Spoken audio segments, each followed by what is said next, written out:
بلا تکلف talk show میں طاہر گورا آپ کی خدمت میں حاضر ہے۔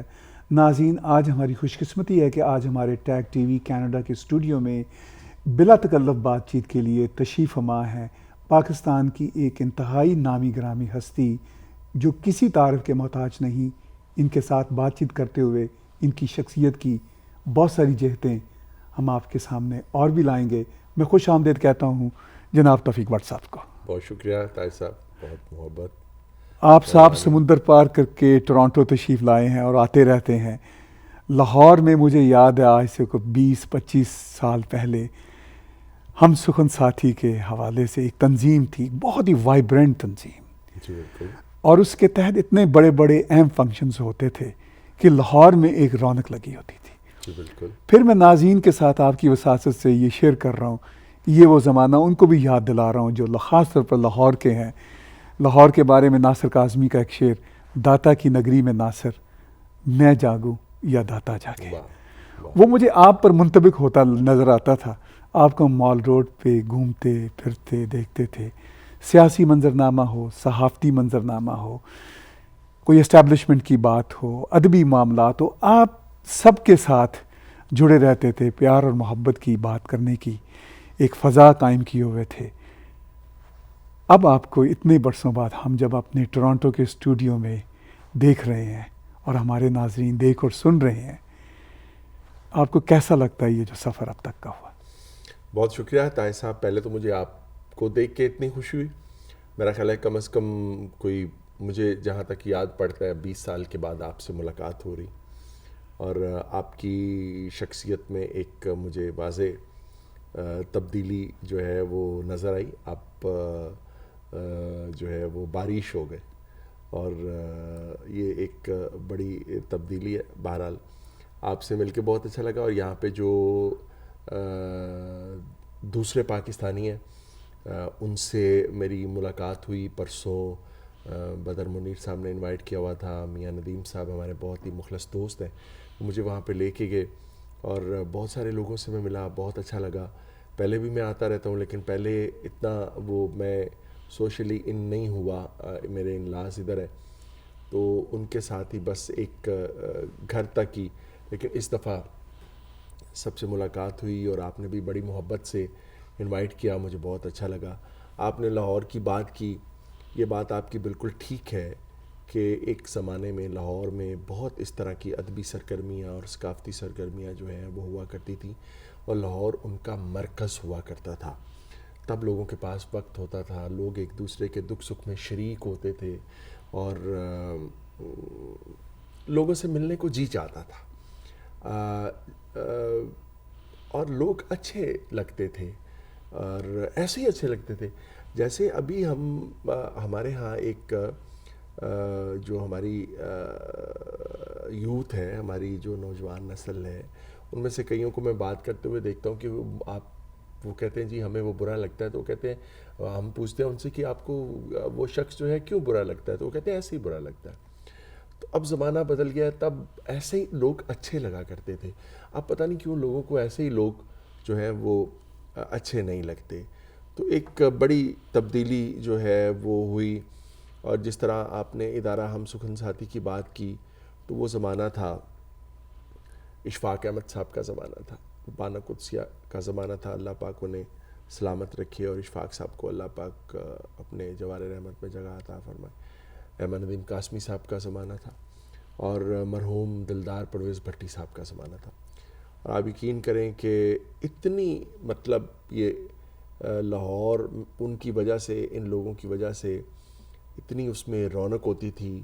مجھے یاد ہے میں گورنمنٹ کالج لاہور میں پڑھتا تھا، ہم اشفاق صاحب کو بلاتے تھے، اشفاق احمد صاحب کو، ان کی باتیں سنتے تھے، اور پھر ان کے گھر جاتے تھے، اور آج یہ انفارمیشن کا زمانہ ہے، اور پاکستان میں بے شمار چینلز جو ہیں وہ کام کر رہے ہیں۔ ابھی آپ سے بات بھی ہو رہی تھی، تو مجھے اس وقت اشفاق صاحب کی بات یاد آ رہی تھی کہ ایک بار ہم ان سے ملنے کے لیے گئے ماڈل ٹاؤن میں، داستان سرائے میں ان کے گھر، تو انہوں نے کہا کہ ایک زمانہ آئے گا جب لوگوں کو یہ احساس ہوگا کہ جو لا علمی ہے وہ ایک بہت بڑی نعمت ہے، کہ آپ کو کچھ معلوم نہ ہو۔ تو وہ اب جب ہمارے کچھ لوگ جو ہیں وہ یہ ساری جو صورتحال ہے عالمی سطح پہ اور پاکستان میں بھی جو ایک مختلف حوالوں سے ایک جو مسائل کا شکار ہے ہم پاکستانی بھی، تو اس حوالے سے جو صورتحال ہے، تو جب لوگ جو ہے اس پہ اداس ہوتے ہیں اور وہ جاتے ہیں اپنے سائیکیٹرسٹ کے پاس، تو وہ انہیں کہتے ہیں کہ جی آپ یہ اخبارات اور میڈیا سے آپ دور رہیں. تو مجھے تب اشفاق صاحب کی بات بڑی یاد آتی ہے کہ ایک زمانہ آئے گا جب لوگوں کو احساس ہوگا کہ لا علمی جو ہے وہ کتنی بڑی نعمت ہے کہ آپ کو کچھ معلوم نہ ہو. تو بہرحال اب چیزیں جو ہیں وہ نہیں رہیں. مجھے ایک چیز کا ضرور احساس ہے، بلکہ مجھے دکھ ہوتا ہے کہ مشینی لحاظ سے شاید پاکستان نے کچھ ترقی کی ہوگی اور وہ دنیا کے مقابلے پہ آنے کی کوشش بھی کسی نہ کسی سطح پہ شاید کر رہا ہوگا، اور لیکن اخلاقی لحاظ سے جہاں ہمیں ہونا چاہیے تھا وقت کے ساتھ ساتھ، وہاں ہم نہیں ہیں. اور یہ ایک بڑی بدقسمتی اور محرومی اور بہت بڑا المیہ ہے کہ ہم اخلاقی لحاظ سے اتنی ترقی نہیں کر سکے جتنی ہم نے مشینی ترقی کی یا اس کی کوشش کی. تو دنیا کی جو اچھی باتیں ہیں، جو لوگوں کے اچھے رویے ہیں، انسانوں کے جو اچھے رویے ہیں، ہمیں وہ زیادہ اپنانے چاہیے تھے. اور ہم نے جو مختلف معاشروں کی خرابیاں ہیں ان کو شاید زیادہ ہم ان سے متاثر ہو گئے اور ان کو اپنانے کی ہم نے جو ہے وہ کوشش کی.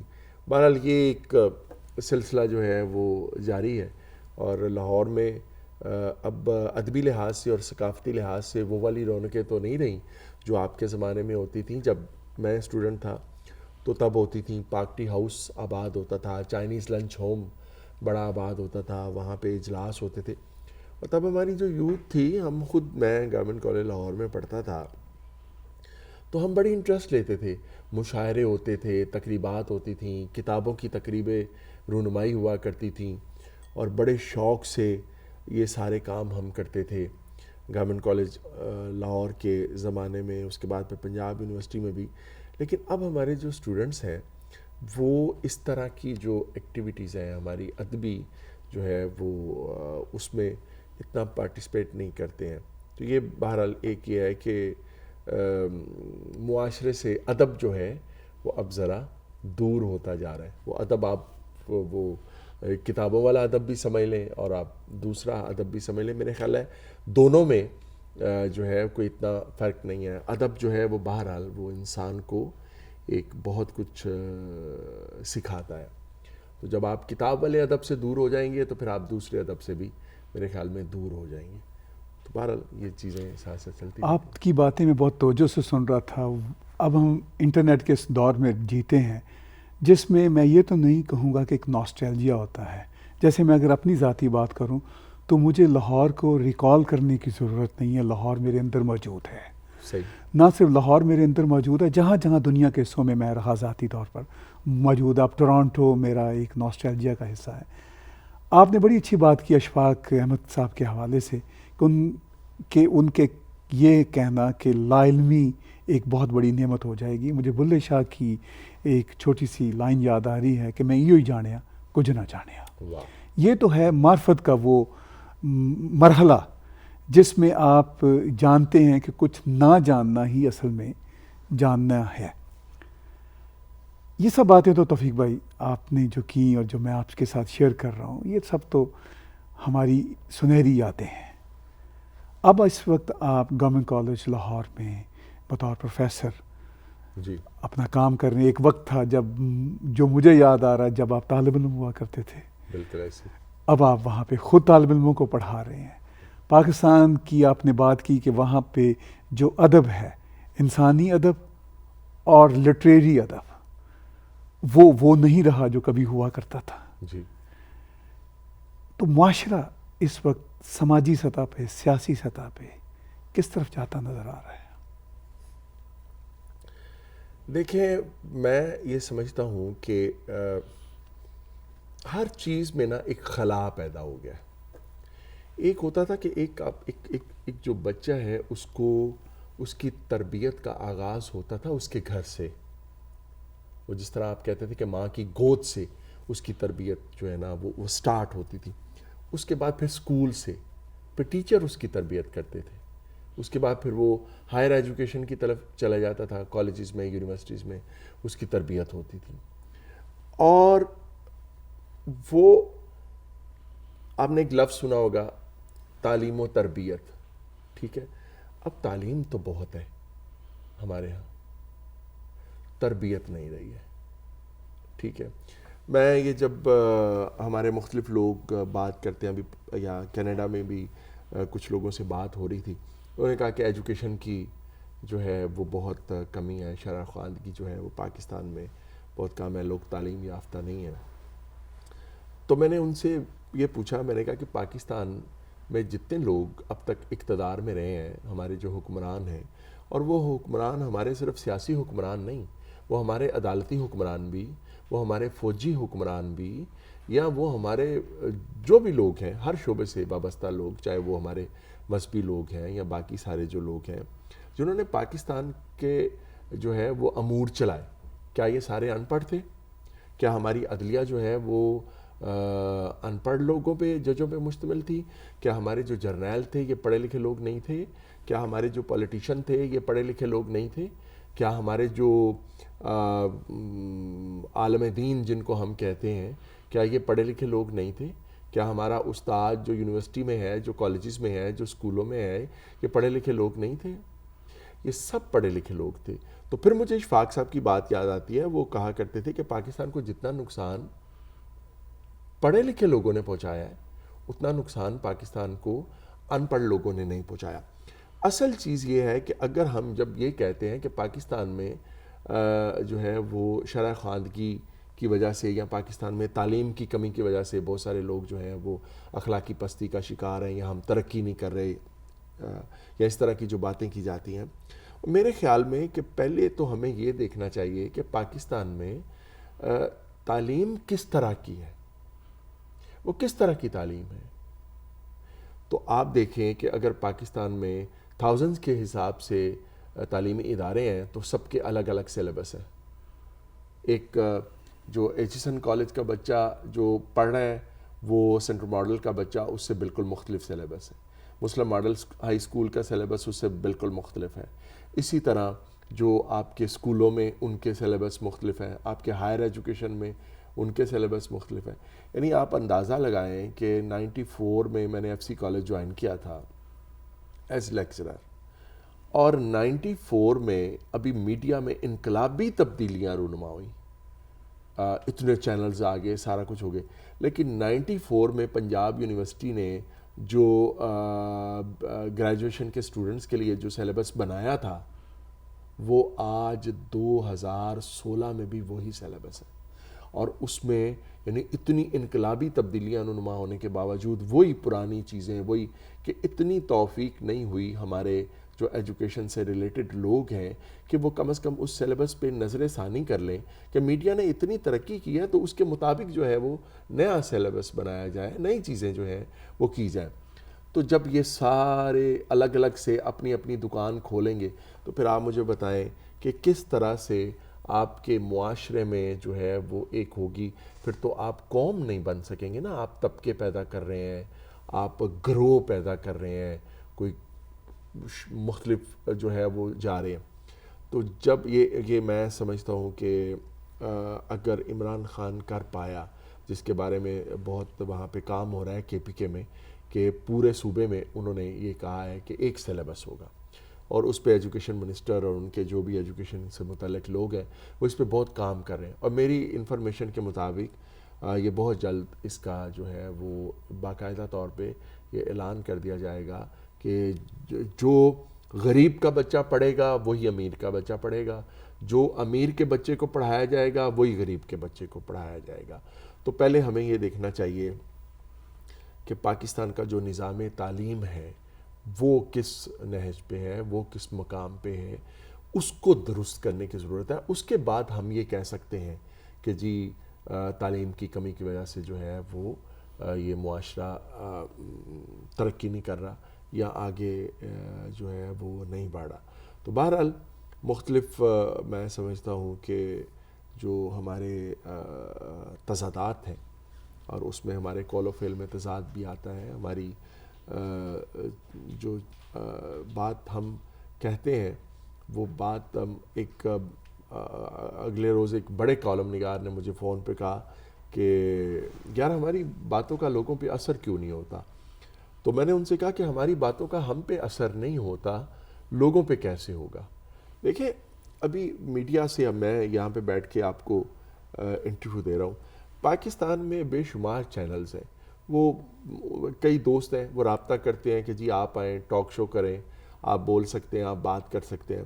میں ان سے معذرت کرتا ہوں, میں ان سے کہتا ہوں کہ نہیں, یہ جس طرح کی ریٹنگ آتی ہے اور جس طرح سے یہ بیٹھے ہوتے ہیں مجھے یہ کہنا نہیں چاہیے, لیکن اب بعض لوگ یہ بھی کہتے ہیں کہ یہ ٹاک شو نہیں ہے بلکہ ڈاگ شو ہے. یعنی اس حد تک جو ہے, اور وہ آپ دیکھ رہے ہوتے ہیں, یہاں پہ بھی بیٹھ کے آپ دیکھ رہے ہوتے ہیں کہ کس طرح جو ہے وہ سارا. تو یہ خیال ہمارا یہ تھا کہ جب میڈیا ترقی کرے گا تو اس سے معاشرے میں مثبت اثرات جو ہے مرتب ہوں گے اور سوسائٹی جو ہے وہ اپنے رویے تبدیل کرے گی. ہمارا یہ خیال تھا, لیکن بدقسمتی سے ایسا نہیں ہوا. میڈیا نے ترقی ضرور کی ہے. ایک چینل تھا, ایک پی ٹی وی تھا, مجھے یاد ہے, وہ بھی اس کی نشریات جو ہیں وہ 5 بجے مغرب کے ٹائم شروع ہوتی تھی اور 10 بجے ساری ختم ہو جاتی تھی. اور اوپر چھت پہ کھڑے ہو کے ہم اینٹینا ٹھیک کرتے تھے اور نیچے وہ بھائی کھڑا ہوتا تھا, ہم وہ کہتا تھا تصویر آ گئی ہے, تصویر چلی گئی ہے, پھر ہم اس کو ٹھیک کرتے تھے, وہ کہتا تھا اب تصویر آ گئی, پھر چلی گئی. ایک وہ زمانہ. اور آپ دیکھیں کہ کتنی جو ہے وہ میڈیا نے ترقی کی. پاکستان میں اب بے شمار چینلز ہیں اور دنیا میں تو بہت ہی زیادہ انفارمیشن کا دور ہے. لیکن اس کا میں ابھی آپ سے عرض کر رہا تھا کہ میڈیا جو ہے وہ سارا اس کا پاکستانی میڈیا, جس سے مجھے یہ گلہ بھی ہے, اور میں اسی لیے شاید میں فل ٹائم جرنلزم کی طرف نہیں آتا, کیونکہ میں سمجھتا ہوں کہ بجائے اس کے کہ میں یہ خواہش اور جذبہ لے کے جاؤں صحافت کی طرف کہ میں جا کے سسٹم کو ٹھیک کروں گا, مجھے یوں لگتا ہے کہ جیسے میں نے ادھر چھلانگ لگائی تو سسٹم مجھے خراب کر دے گا, آپ کو اپنے جیسا کر لے گا, اپنے جیسا کر لے گا. یہ ہے. تو پاکستان کا میڈیا جو ہے وہ لوگوں کو انفارم کر رہا ہے. اصل ضرورت اس بات کی ہے کہ وہ لوگوں کو گائیڈ کرے, وہ لوگوں کو اچھائی اور برائی کے بارے میں بڑی ایک واضح جو فرق ہے اس کے بارے میں لوگوں کو جو ہے وہ گائیڈ کرے. وہ بدقسمتی سے نہیں ہو رہا, کیونکہ پوری کی پوری سوسائٹی جس طرف جا رہی ہے میڈیا اس کے ساتھ چل رہا ہے, اور معاشرے کا ذہن تبدیل کرنے کے لیے میڈیا وہ کردار ادا نہیں کر رہا جو کہ ایک اسے کرنا چاہیے, اور جس سے معاشرے میں جو ہے وہ ایک مہذب پن پیدا. آپ نے میڈیا کے حوالے سے, سیاسی منظرنامے کے حوالے سے باتیں چھیڑی, اور جیسا کہ آپ کی اس گفتگو میں میڈیا کے کردار کے حوالے سے ایک پورا تجزیہ شامل ہے جو بلا تکلف طور پر آپ نے پیش کیا. آپ نے بات کی کہ میڈیا ترقی تو کر رہا ہے, میڈیا انفارم تو کر رہا ہے, مگر گائیڈ نہیں کر رہا. کیا میڈیا کی ترقی فقط صرف اس بات کی ترقی ہے کہ میڈیا ہاؤسز کھلتے چلے جائیں؟ آپ نے خود ہی اس بات کی طرف نشاندہی کی کہ جو ایک تجزیے کا غیر جو متوازن رویہ اختیار کیا ہوا ہے میڈیا نے, کیا اس کو متوازن کرنے کے امکانات ہیں؟ ایک تو میرے جو سوال کا حصہ یہ ہے. دوسرا یہ ہے کہ کیا آپ نہیں سمجھتے, جیسا کہ کچھ لوگ سمجھتے ہیں کہ پاکستانی میڈیا ہاؤسز تو بہت سارے کھل گئے, وہ انفارم کرنے کی بجائے مس انفارم کر رہے ہیں؟ چونکہ بات یہ ایک مائنڈ سیٹ ہے جو پاکستان کے مسائل کا بنیادی مسئلہ ہے. وہ مائنڈ سیٹ یہ ہے کہ انٹالرنٹ معاشرہ, کسی دوسرے خیال کو, کسی دوسرے کو قبول نہ کرنے کا رویہ. تو آپ کو لگتا ہے, مجموعی سوال میرا یہ بنتا ہے, آپ کو لگتا ہے کہ کبھی میڈیا میں یہ اویئرنیس چلے گی کہ ہم نے قوم کو مس انفارم کرنے کے بجائے وہ جو ڈاگ شو ہیں جو ایک دوسرے کے اوپر اٹیک کرنے والے شوز ہیں ان کی بجائے ایک صاف ستھرے تجزیے کرنے کی عادت ڈالنی چاہیے. دیکھیں یہ واقعی ایک بہت بدقسمتی کی بات ہے، اور میں یہ سمجھتا ہوں کہ پاکستان کے کسی شعبے میں خود احتسابی کا جو عمل ہے وہ پیدا نہیں ہو رہا، وہ پھوٹ نہیں رہا ہے. تو جب تک ہماری جو ہے وہ سوچوں میں، ہمارے رویوں میں خود احتسابی نہیں پیدا ہوگی تب کسی بھی شعبے میں، تب تک میرا خیال ہے وہ بہتری کی طرف بات نہیں جائے گی. اور میڈیا کا بھی اس طرف کوئی دھیان نہیں ہے کہ میڈیا کے ہمارے جو بڑے لوگ ہیں وہ بجائے اس کے کہ ان کی سوچ ساری کمرشل ہو جائے. مجھے بتانے کی ضرورت نہیں ہے، یہ بہت بڑا المیہ اور بدقسمتی ہے. پاکستان میں آج بھی ایسے ادارے ہیں، ایسے اشاعتی ادارے ہیں کہ جو اپنے ادارے سے وابستہ صحافیوں کو تنخواہیں نہیں دیتے، بلکہ اس ادارے سے وابستہ صحافی اپنے مالکان کو پیسے دیتے ہیں. بڑے افسوس کی بات ہے. یہ بڑے افسوس کی بات ہے، آج بھی ہیں. ٹھیک ہے، تو میں یہ سمجھتا ہوں کہ جب تک میڈیا کے جو ہمارے بڑے ہیں، جو چند ہیں جنہیں پاکستان کی فکر ہونا چاہیے، جنہوں نے پاکستان سے جو ہے وہ عزت بھی کمائی، پاکستان سے پیسہ بھی انہوں نے بنایا میڈیا کے اندر رہ کے، انہیں یہ احساس ہونا چاہیے کہ ہم کیا کر رہے ہیں. ہمارے میں جو اچھائی ہے اس کو ہم مزید فروغ دیں، اور جو ہمارے میں خرابیاں ہیں ان کو ہم ختم کرنے کی کوشش کریں. بدقسمتی یہ ہے کہ جو معاشرے کا عمومی رویہ ہے اس کا شکار میڈیا بھی ہے. اور وہ یہ ہے کہ آپ یہ تو اگلی بات ہے نا کہ آپ کوئی خرابی کریں تو آپ کو اس کا احساس پیدا ہو کہ آپ نے خرابی کی ہے. اب تو ہم اس طرف جا رہے ہیں کہ ہم کوئی خرابی کرتے ہیں تو ہم اس پہ اتراتے ہیں، ہم اس پہ فخر کرتے ہیں، اور فخر سے ہم دوسروں کو بتاتے ہیں کہ ہم نے یہ کام کیا. ٹھیک ہے، تو اسی جو ہے وہ رویے کا شکار ہمارا میڈیا بھی ہے، اور یہ بڑی بدقسمتی ہے. لیکن میں یہ سمجھتا ہوں کہ اگر دنیا کا ہمیں مقابلہ کرنا ہے، جس طرح میں کینیڈا میں ہوں، میں دنیا کے بے شمار دوسری کنٹریز میں گیا ہوں، آپ یقین کریں کہ میں جب وہ ٹی وی ہم دیکھتے ہیں ان کے، کوئی وہاں پہ ٹاک شو ہمیں نظر نہیں آتا. وہ ان کے چینلز ہیں، سپورٹس چینل ہیں، وہ لوگوں کو خوش کر رہے ہیں، میوزک کے ذریعے سے لوگوں کو جو ہے وہ خوش کر رہے ہیں. اور ایسے ایسے موضوعات پر وہ تحقیقاتی، وہ دستاویزی فلمیں اور باقی ساری چیزیں کہ کیا خوبصورتی کے ساتھ وہ اپنے معاشرے کو جو ہے وہ ایک خاص انداز میں ایک ترقی کی طرف جو ہے وہ لے جا رہے ہیں. ہمارے جو ہے وہ ایک عجیب بات ہے کہ ہمارا سارا میڈیا جو ہے وہ یہاں ٹاک شو اور ڈراموں اور خبروں تک محدود ہو کے رہ گئے. شاؤٹنگ میچز، اور اس کے علاوہ کوئی چیز ہی نہیں ہے کہ کوئی پازیٹیو ایسی کوئی چیز، وہ کوئی ایسی باتیں یا ایسی. مطلب آپ مجھے بتائیں کہ یہ جو ہمارے، کیا پاکستان میں صرف ایک ہی مسئلہ رہ گیا ہے پالیٹکس؟ کیا اس کے علاوہ اور کوئی مسئلہ نہیں ہے؟ اس کے علاوہ اور کوئی چیز نہیں ہے؟ کیا کسی ٹاک شو میں کوئی سیاست کے علاوہ گفتگو نہیں ہو سکتی ہے؟ کیا جو لوگوں کے وہاں پہ عمومی رویے ہیں وہ ان پہ بات نہیں ہو سکتی؟ کیا ہم اپنی منافقت پہ بات نہیں کر سکتے؟ کیا ایک جو رکشے والا ہے وہ اپنا میٹر بند کر دیتا ہے اور وہ کہتا ہے کہ جی ساڑھے حکمران بڑے گندے نے جی، ایک جو دودھ والا ہے وہ ملاوٹ کرتا ہے اور وہ کہتا ہے ساڑھے حکمران بڑے گندے نے جی، ایک جو پروفیسر ہے وہ اپنی کلاسیں نہیں پڑھاتا، وہ کہتا ہے ساڑھے حکمران بڑے گندے نے جی، ایک جو جرنلسٹ ہے وہ اپنا قلمی کردار صحیح طریقے سے ادا نہیں کرتا، وہ کہتا ہے جی ہمارے حکمران جو ہے وہ. میں ایک بار میں نے اپنی کلاس میں اپنے اسٹوڈنٹ سے پوچھا، ایک بچے سے میں نے پوچھا آپ یہ بتائیے کہ پاکستان میں کیا ٹھیک ہو جائے تو سب کچھ ٹھیک ہو جائے گا؟ کون سا شعبہ پاکستان کا ٹھیک ہو جائے تو سب کچھ ٹھیک ہو جائے گا؟ تو اس نے کہا کہ سر اگر پاکستان کے جرنیل ٹھیک ہو جائیں سب کچھ ٹھیک ہو جائے گا. میں نے دوسرے بچے سے پوچھا آپ بتائیے پاکستان میں کیا ٹھیک ہو جائے سب کچھ ٹھیک ہو جائے گا؟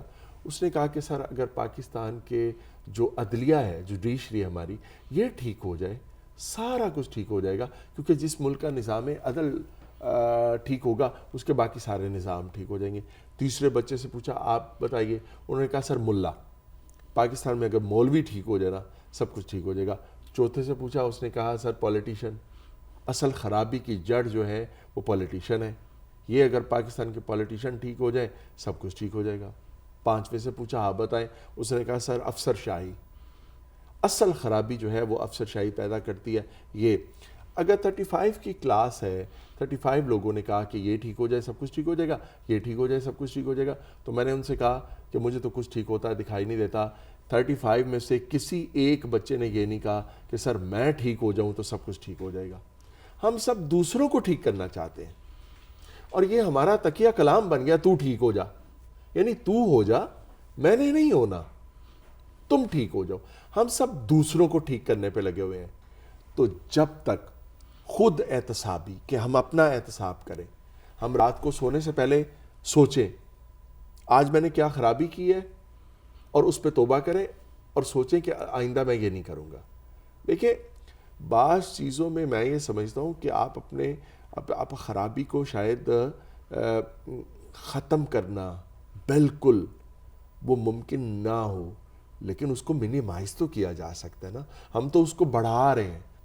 یہ جو گزشتہ اتنے سالوں سے 30 40 سالوں سے پاکستان کے اقتدار پہ جو لوگ قابض ہیں، وہ سیاسی لوگ ہیں یا وہ دوسری طرف ہیں،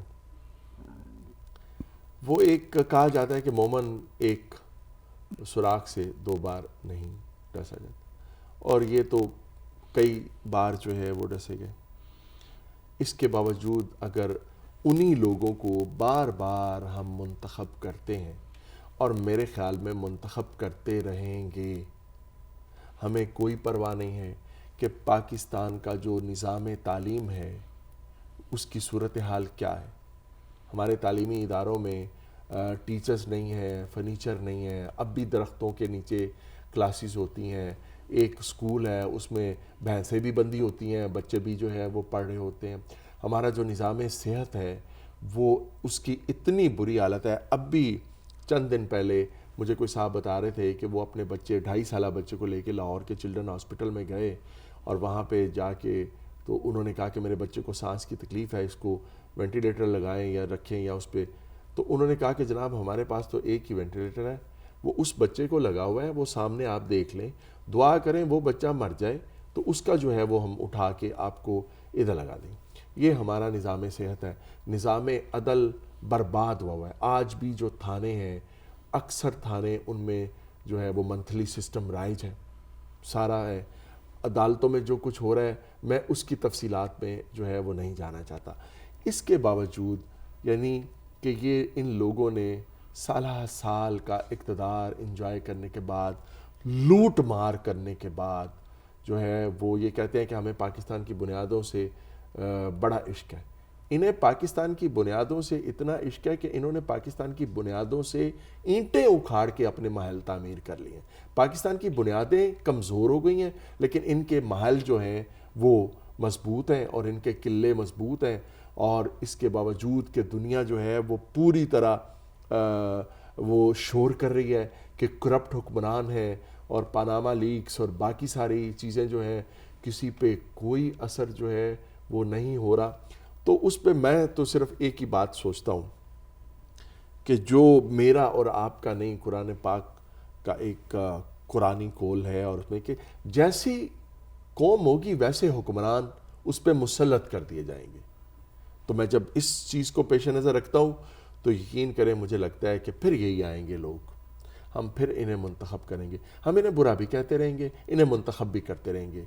یہ اوورآل ہماری سوسائٹی کا، ہمارے معاشرے کا، ہمارے لوگوں کا جو تضاد ہے، ٹھیک ہے، ہم اس کا شکار رہیں گے۔ لیکن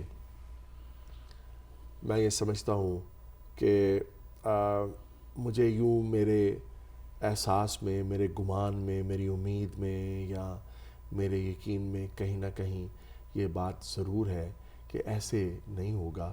انشاءاللہ پاکستان جو ہے وہ ان لوگوں کے، ان کے شکنجے سے ضرور آزاد ہوگا، ضرور ہوگا. اور اس کے لیے جو ہے وہ لوگوں کو اپنی سوچ تبدیل کرنا پڑے گی، لوگوں کو آواز بلند کرنا پڑے گی. خرابی پیدا ہوتی ہے، 20 کروڑ کے عوام ہیں، اس میں سے 20,000 لوگ بھی منظم ہو کے اپنے حقوق کے لیے ڈٹ کے کہیں کھڑے ہو جائیں تو میرے خیال میں وہ خرابی جو ہے وہ وہاں پہ رک جائے گی. تو یہ ساری چیزیں ہیں، وہ ایک امید، ایک آس ضرور ہے. اور آپ کو پتہ ہے کہ امید زندگی ہے، اگر یہ نہیں رہے گی تو پھر تو ہمارے پاس کچھ بھی نہیں رہے گا.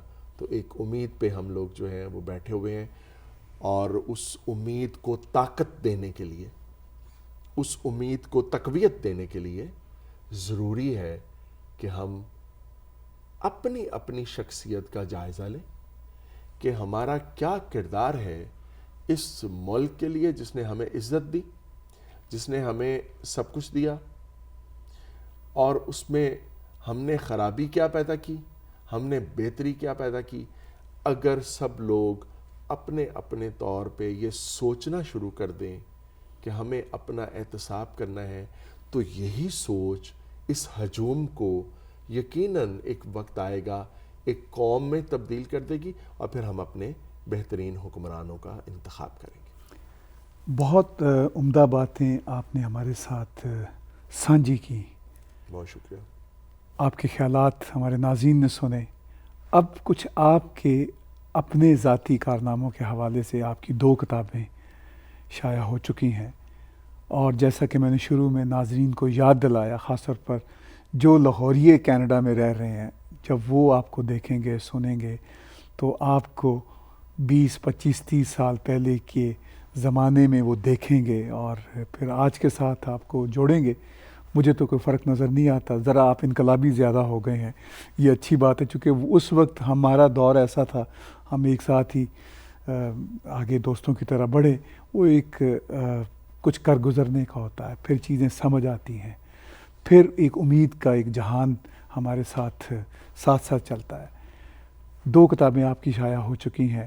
لکھنے پڑھنے کے حوالے سے اور سوچنے سمجھنے کی ایک جو دنیا ہے جس سے آپ وابستہ ہیں، جرنلزم کے حوالے سے کیا کیا میرے کام ہو رہے ہیں؟ ایک تو یہ ہے کہ پہلے تو شاعری بھی ہوتی تھی، اور پھر ادارہ ہم سخن ساتھی جو ہم نے بنایا تھا، جس میں آپ کا بھی بہت ہمیں مدد اور تعاون حاصل رہا. اور مجھے یاد ہے مرحوم دلدار پرویز بھٹی صاحب کی ان کی ڈیتھ کے بعد جب ہم ان کے جو کالمز کی جو کلیکشن ہے وہ آپ نے گورا پبلشرز کے ذریعے اسے سامنے لے کے آئے لوگوں کے پاس، تو وہ آپ نے شائع کی. میں نے اس کو ان سارے کالمز کو ایک کتابی صورت دی، اور اس کتاب کو بڑی خوبصورتی کے ساتھ دلداریاں کے نام سے وہ کتاب جو ہے وہ آپ نے چھاپی تھی. اس کے علاوہ میرے کالموں کی جو کلیکشن ہے حسب توفیق اور توفیقات کے نام سے، اور میرا سفر نامہ جو ہے ایک مڈل ایسٹ کا سیر سپاٹا کے نام سے جو ہے وہ چھپ رہا ہے، اور دوسرا سفر نامہ جو ہے وہ میرا یورپ، برطانیہ اور امریکہ کا گوری دنیا کے نام سے وہ شائع ہو رہا ہے. کالم جو ہے وہ میرا روزنامہ نئی بات میں شائع ہوتا ہے، اور یہ ہفتے میں 3 کالم میں لکھتا ہوں، اور کوشش ہوتی ہے کہ جو ایک صحیح بات ہے، جتنی صحیح بات ہے، یہ ضرور ہوتا ہے کہ بعض اوقات میں اگر 12 سال سے کالم لکھ رہا ہوں تو اس میں 2-3 بار ایسا ضرور ہوا کہ میں نے جو قلم ہے وہ اٹھا کے دیوار پہ مارا کہ یار میں لکھ کیا رہا ہوں، میرا کردار کیا ہے. تو یہ سوچ اندر پیدا ہوتی ہے کہ جو ہم لکھیں کم از کم ہمارا اپنا کردار جو ہے وہ اس کے مطابق ہو. تو اس سوچ کے تحت جو ہے وہ میں لکھتا ہوں، اور کوشش کرتا ہوں کہ جو صحیح بات ہے وہ لوگوں تک پہنچائی جائے، اور لوگوں کو گائیڈ کیا جائے، اور لوگوں کے اندر ایک جس طرح میرے اندر ایک کرب ہے کہ یا ایک دکھ ہے یا تکلیف ہے یا ایک احساس ہے کہ مجھے خود کو ٹھیک کرنا ہے، مجھے جو میرے اندر خرابیاں ہیں مجھے ان خرابیوں کو منیمائز کرنا ہے. تو اسی احساس کے تحت میں لکھتا بھی ہوں کہ لوگوں کو بھی چاہیے کہ میں ایک جو ہے وہ میرے اندر ایک جذبہ ہے اور میں اس کے لیے کوشش بھی کر رہا ہوں, تو لوگوں کو بھی چاہیے کہ وہ بھی اپنے آپ کو, اپنے رویوں کو تبدیل کریں, اور اس سے پھر جو ہے وہ معاشرہ تبدیل ہوگا اور ہم دنیا میں ایک منفرد مقام حاصل کریں گے. اور پھر ایسے نہیں ہوا کرے گا کہ ہم امریکہ میں یا یو کے میں یا یورپ میں کسی جگہ پہ جائیں اور امیگریشن کاؤنٹر پہ جو ہے وہ گرین پاسپورٹ دیکھتے ہی آپ ان کے چہرے کے تاثرات دیکھیں, وہ گوروں کے یا جو دوسرے لوگ ہیں, تو آپ کو ایک عجیب سا محسوس ہو کہ یار یہ انہوں نے یہ ہمارا پاسپورٹ دیکھتے ہی ان کے چہرے پہ ناگواری جو ہے وہ کیسے ان کے چہرے پہ جو ہے وہ آئی. تو پھر ہمارے پاسپورٹ کی بھی عزت ہوگی, ہماری بھی عزت ہوگی, اور اس کے لیے میرے خیال میں ہمیں خود ٹھیک ہونا پڑے گا اور خود کو ٹھیک کرنے کی کوشش کرنا پڑے گی. دنیا جو ہمارے بارے میں باتیں کرتی ہے, ہمارے خلاف جو سوچتی ہے, اس میں بہت ساری چیزیں غلط ہوں گی, لیکن آپ یہ نہیں کہہ سکتے کہ وہ سب کچھ غلط ہے. نہیں, اس میں کچھ چیزیں جو ٹھیک ہیں, جو ہمیں ٹھیک لگتی ہیں کہ دنیا اگر ہمارے خلاف سوچتی ہے تو یہ واقعی ٹھیک ہے, اس کو ہم ٹھیک کر لیں. دنیا ہمارے خلاف سوچنا بند کر دے گی اور ہم اچھے ہو جائیں گے. بہت شکریہ توفیق بٹ صاحب, بہت شکریہ کہ بڑے عرصے بعد آپ سے گپ شپ کا اور ملاقات کا موقع ملا. بہت شکریہ جی. ناظرین, بلا تکلف ٹاک شو میں آپ بات چیت سن رہے تھے جناب توفیق بٹ صاحب کی. ہمارا آج کا پروگرام دیکھنے کا بہت بہت شکریہ. Number 1 multicultural channel. This is TAG TV.